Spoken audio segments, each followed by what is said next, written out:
Hi, I'm Mayor Jay Tibshraeny, and welcome to this edition of Chandler Inside Now. Today, it's our honor to have in studio Arizona Diamondbacks Managing General Partner Ken Kendrick. Ken, thanks for spending a few minutes before the season begins in Chandler, Arizona. I'm delighted to be with you. Hey, we got about a half hour here. We're going to talk about a lot of things, talk about the team, talk about some of your efforts, talk about the Australia trip. But I thought before we kind of dug into all of that stuff, maybe talk a little bit about you and your background and what maybe brought you to this part of your career where you're the managing general partner of the Diamondbacks, but maybe where you grew up, where you went to college, Sure. some of those things. Well, I'm a West Virginian. I come from the mountains of West Virginia, small town Princeton. Grew up there and went to college at West Virginia University. Out of school, went to work for the IBM company. Fortunate for me because it was a great training ground. And just a few years out of college, I started my own software company. And again, good fortune of timing.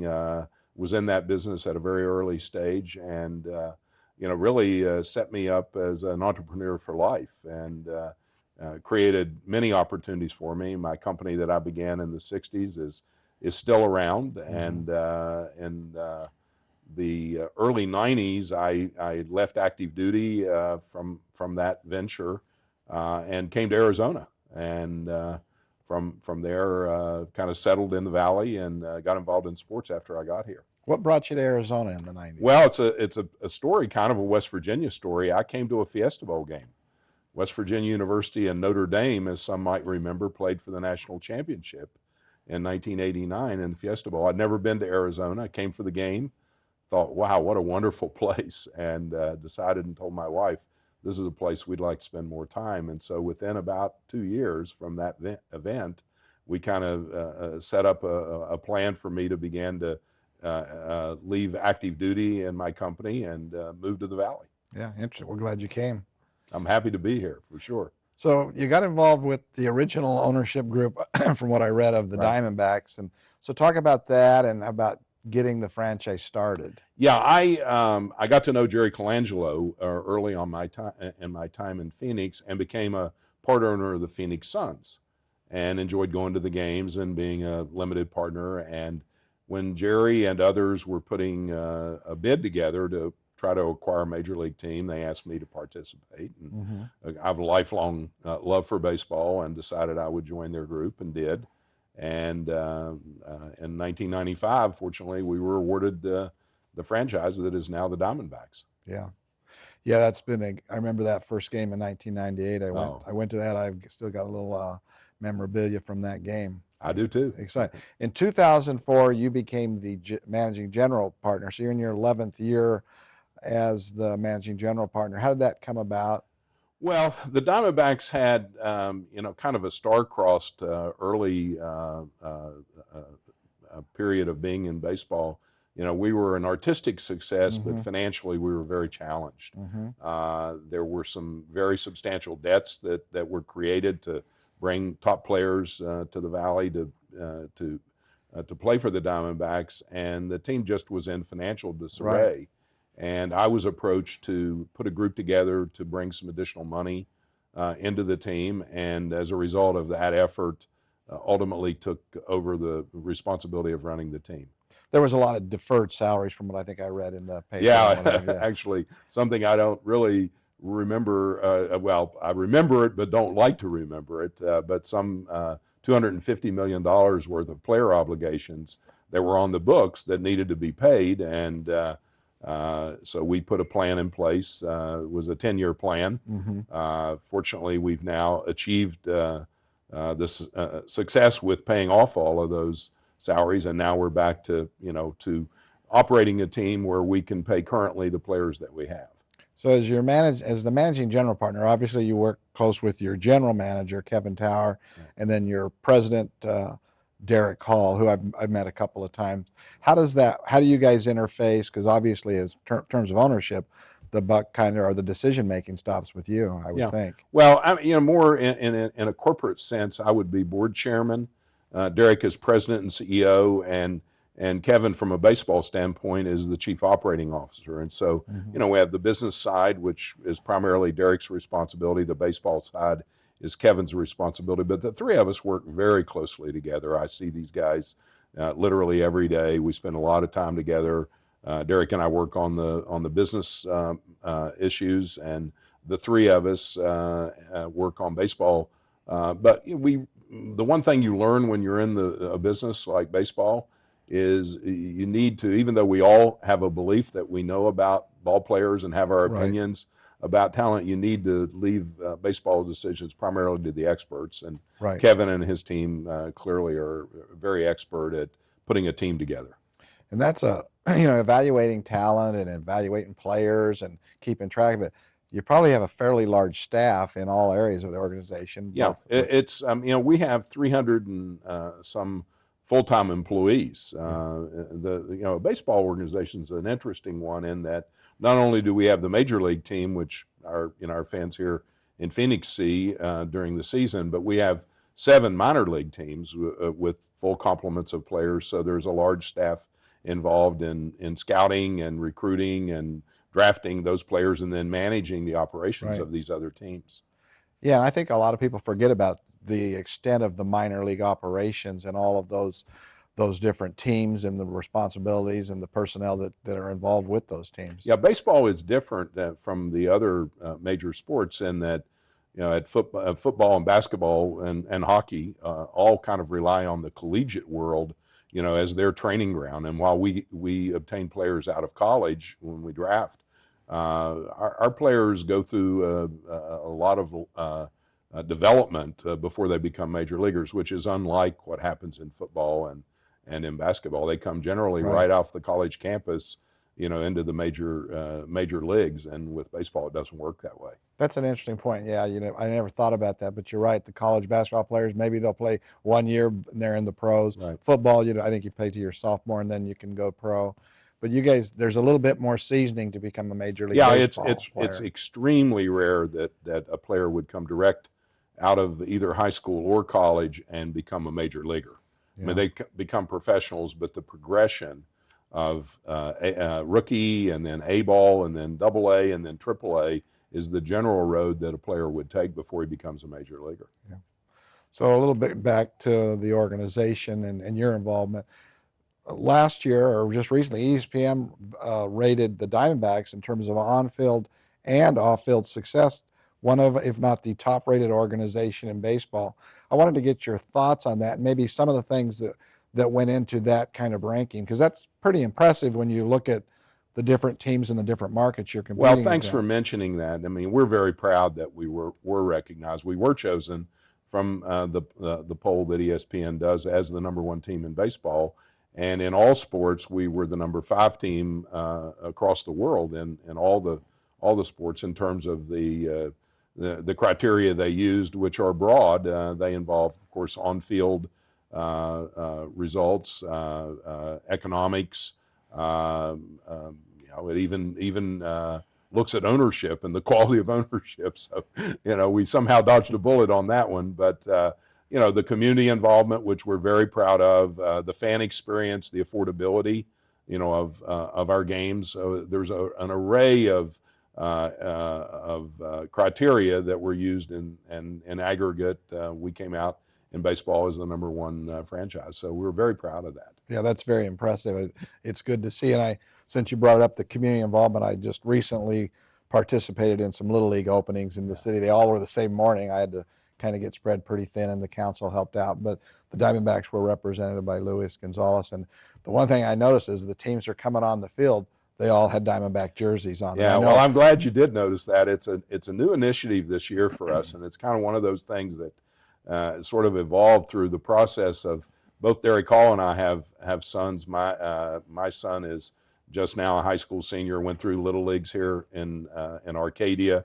Derek's 2 sons did the same, and we were sitting around one day talking about the fact that none of our sons had ever worn a Diamondback uniform, and we have all these memories of our kids being uniformed in other major league outfits, and so we decided, we should do something about this. And so we came up with the idea that, we could help the Little Leagues financially as a part of our community outreach and brand all the teams with Diamondback colors and logos, and so obviously we had to be pretty creative. And some of the colors, you probably saw some unusual I did. colors.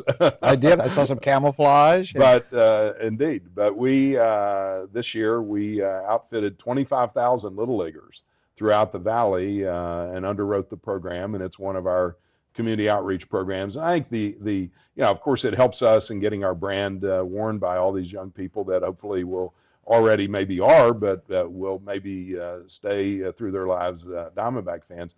But the other thing it does, and I think the more important thing really, is it allows kids to play right. that wouldn't be able to play. It underwrites some of the costs that are a part of participation that have limited to some families of modest means, allowing their sons to and daughters, because Yeah. we take care of the young girls as well as the boys with the uniforms. And I want to thank you again, because it did stick out to me, because they started coming through and I go, oh, Diamondbacks and Diamondback. Then I go, oh, it's all of them have got Diamondback.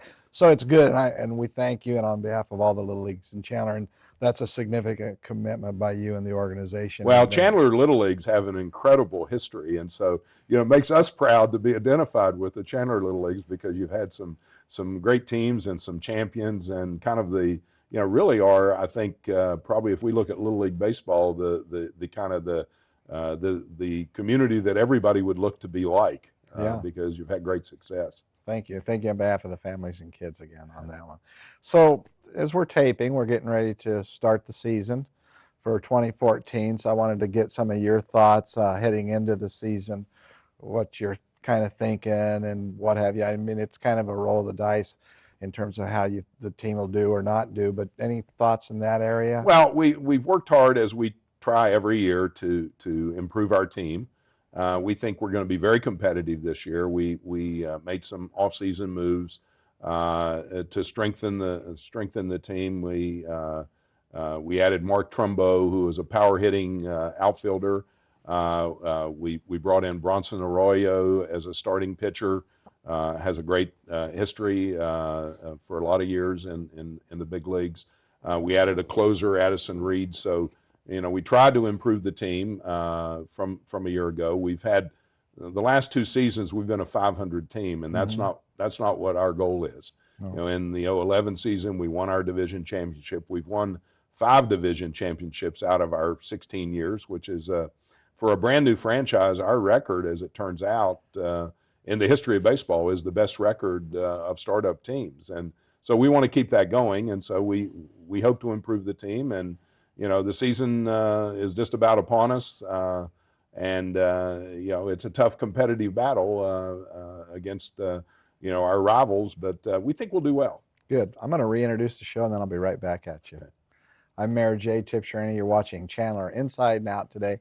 Today, our guest in Chandler is General Managing Partner of the Arizona Diamondbacks, Ken Kendrick. Again, thanks for coming to Chandler and talking about the Diamondbacks and all your work in the community. And we're going to talk about that Australia trip in a minute. Okay. But I want to talk a little bit more about the season. You had an injury to Corbin, and I just read that he did undergo Tommy John surgery. So he'll be on the shelf this year, and I probably have about a year or so of Yeah, it's a tough loss. He's a terrific young man. He had a great season last year. He's only 24 years old, and these injuries that result in Tommy John surgery are really a difficult part of our game. A lot of these young men are going down. I wish we knew more about why these injuries are occurring, but it's a cause for concern. In Patrick's case, I mean, the surgery went well. Good. It occurred only yesterday, and he'll have about a year recovery, but we expect him to be back. We had a second surgery yesterday. Our manager, Kirk Gibson, had to have an arthroscopic procedure done. He'll be back in a few days, but injuries are a part of sports. I share that procedure with your coach. I had my meniscus worked on about 4 years ago. I'm told it's no fun. I was glad I did it, but yeah, it's a little rough the first day or two. Yeah. The payroll this year is a significant milestone in terms of, I think it's the biggest payroll the organization has had. So there's been a significant investment into the on-field players and what have you. Yeah, our approach has been that as our revenues increase, we are reinvesting all those revenues back in the team. My partners and I, we got involved in this really from a commitment to the community, and we've fortunately had other sources of income and net worth from things we've done outside of baseball. So our approach to building the franchise is to take all the dollars that are brought into the team and put them back on the field and trying to make a better ball club. And the division you're in, and it's funny, you watch divisions, they ebb and they flow. I've seen it in football with the division the Cardinals are in, how it ebbs and flows. Same with your division.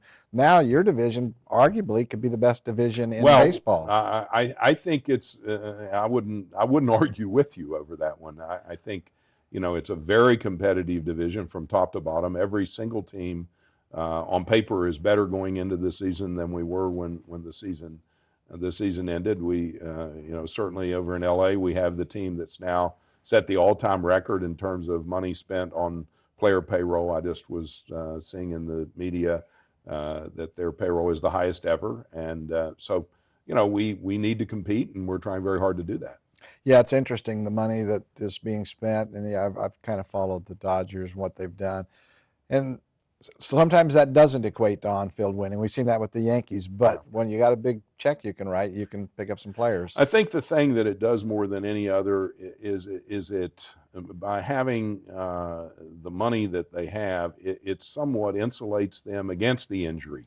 They can spend money to replace players that go down and can make mistakes more than we can afford to make a mistake on a decision we make to bring a player in. If he doesn't perform well, we're all obligated to pay those contracts.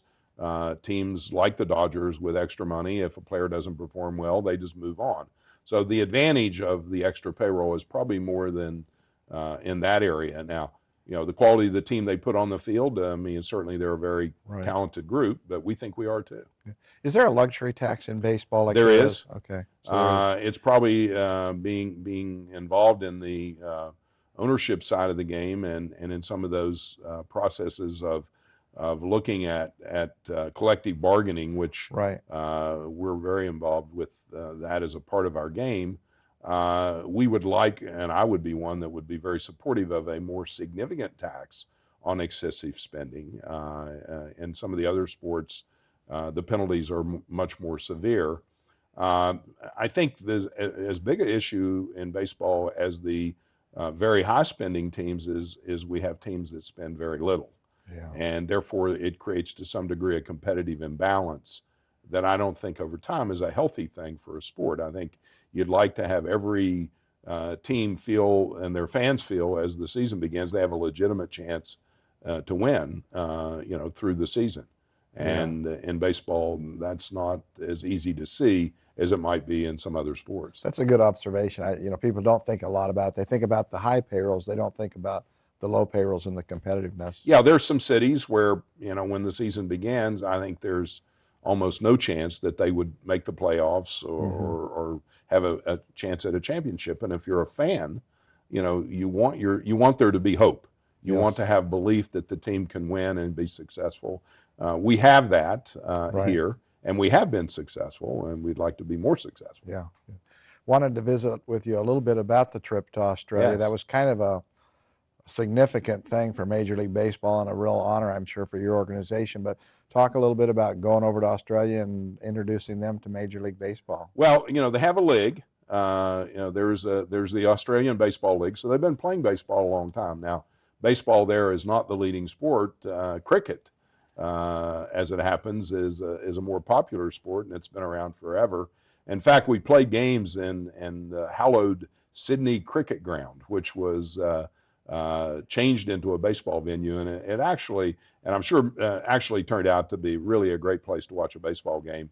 It kind of had a feeling of part of the stadium looked like the old Churchill Downs, the spires and so on of their members area for the cricket matches was of course retained, and then they added new seating and the fence that we needed and the redesign of the field into a baseball diamond. But the atmosphere, it was electric, really. The Aussies really enjoyed us being there. We loved being there. We were treated royally. Of course, the language is not an issue. That made it an easy time to be a tourist. A lovely city, very urban, different, almost exactly the same size as Phoenix. When on the ground, I was looking at some of the data, and they're within 100,000 people of the same as our metro area, but a very different feel from being on the ground there, on the coast, very urbanized, where we're very spread out. And I noticed in particular, arriving back, having a long flight, getting on a bus down at Sky Harbor, going around the 101, and realizing, oh my goodness, look at the open spaces that we have. And I had spent a week where there were no open spaces. That's a long plane flight. It was, but it worked out pretty well. Yeah. It's all about Major League Baseball introducing, having a global brand. Right. And I mean, how would you rate the trip in terms of introducing that level of play into Australia? Well, one of the things that was really an exciting part of the trip for us was there were a lot of Diamondback fans there. Some of our folks had made advanced trips. Derek Hall had been over, Paul Goldschmidt had been over, Patrick Corbin had been over, and kind of put our flag in the ground in advance of us coming. And the fans do follow baseball because they have a league. There have been 30, I think it was about 35 major league players that have come out of Australia. We have a player now, Ryan Roland Smith, who is a AAA player for the Diamondbacks. One of the interesting parts of being there is on the first night of competition, there was an exhibition game between the Dodgers and the Australian team, and we loaned Smith to the Australians. So he played for Australia the first night. Then the second night, we played the Australians, and he played for us. So all in all, I think just seeing the American flag waving, being there for our anthem in a foreign country with a packed house, it was quite an experience. And I was very proud of our team to be a part of it. Yeah, that's great. It was really good. It was exciting that first game was 1:45 in the morning, so I had to wait till I got up to see what happened. Yeah, my son set his clock, and he woke up and texted me that he was watching. I guess the only downside of being there is we didn't win either game, which was a disappointment. We play 162, so it's only 2, but we would have liked to have won. I mean, right. We didn't go there to just put on an exhibition. We went there to win, and that didn't happen. And so now we're starting next Monday when we open the season here against the Giants. Instead of 0-0, we'll be 0-2, and that's not the prospect we had anticipated. Because those games counted. They did count, and that was part of the draw for the Australians, is they were going to see real games that meant something. It wasn't just an exhibition. That makes sense from that perspective, that they want to see the real thing and not an exhibition. Yeah, baseball, to its credit, has done these international openings multiple times, first time ever in Australia. But, we are a world game. We want to be more on the world stage. We have a World Baseball Classic now with teams that are baseball playing nations competing for a world championship, independent of our World Series. And so showing our major league teams in these countries that support baseball is important to our game. That World Classic that occurred, is that every other year? It's every 3 years. Okay. And we've hosted part of it twice here in Phoenix, not the final games, but the U.S. team has played here. It's a team made up of all-stars from various major league teams, and then we play against the other countries around the world that are baseball countries. Great. As we move forward, what do you see over the next 5 to 10 years, maybe some of the bigger issues facing the business of Major League Baseball? Well, I mean, it's a golden era for baseball in terms of the economics of the game, or revenues are at an all-time high, attendance is at an all-time high. But like any endeavor, there are challenges. One of the things that we're not happy about is our game, which was really, from sports standpoint, kind of the bastion of diversity in sports, and that Jackie Robinson, broke into baseball in the late 40s, and brought the African Americans into the major leagues, and that's a very important part of the history of our game. We have less percentage of African Americans playing in the sport now than we did. And so there's a lot of work going on in baseball to try to get young African Americans to play at the little league level and to build, their interests back at the stage where they were. We still have some 40% of our players are non-Caucasian. A lot of international players, but not as many African Americans as we would like. So a challenge there. I think other things, pace of play in our game. We're always attentive to trying to, the games tend to run long at times. That's not, in the short attention span world that we all live in, that's probably not a healthy thing, and we work on that.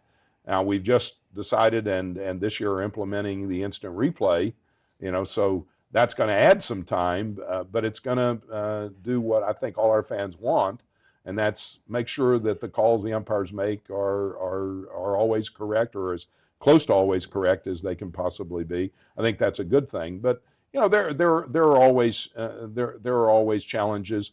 Keeping the sport affordable. One of the things that we're, I think, proud of in baseball is we're the most affordable of the major league sports. You can bring a family of four and come to our ballpark, buy your tickets, have your hot dog and your soft drink, and family of four can go and see a game and spend less than $100.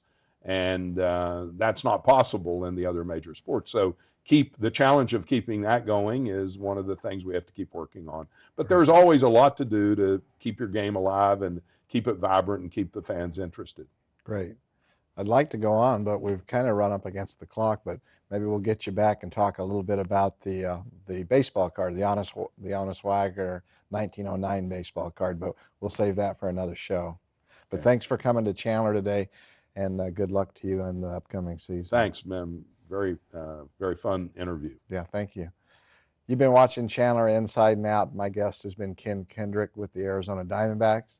Until I see you again, Chandler, stay healthy, take care, and be safe.